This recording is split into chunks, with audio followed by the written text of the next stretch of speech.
Hello there, my name is David. I'm from David's Mechanic Shop, and today another video of the Mustang S650.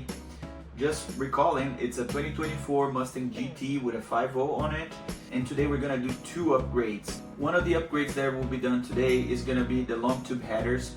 We selected 2M fabrication, and they're very cost effective. It's not the first time we use them on our projects over here. This upgrade should bring in between 20 to 30 horsepower. Hard to say without going through the dyno with the vehicle. There's plenty of upgrades that we did on this car before. You guys can hit over here to see a few of the other videos of what we've done with this car over time. This car is supposed to be a track day car, but at the same time, it will be driven on the streets here and there. Plus, since there's no tune for the 2024 Mustangs, we decided to go with catted version. This way we don't have to deal with a check engine light later on. This will definitely make a good pair with the dual cold air intake system that we installed to this vehicle. So one of the things that we have in mind is to heat wrap the long tube headers to avoid the heat from staying up in the engine bay. And another modification we're going to do is to heat wrap the exhaust closer to the rear differential. That is nice to keep any heat away from main components like those. The next modification you guys are going to see before I wrap up everything is going to be a short throw shifter kit from Ford Performance. This kit promises 19% less throw in comparison to the original setup. It will be a different driving experience as well. So stay tuned for more modifications. This is not over.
So that was all for today's video. I really hope you guys enjoy it. If you like this kind of content, hit like, hit subscribe, leave your comment over here, and I see you guys next time.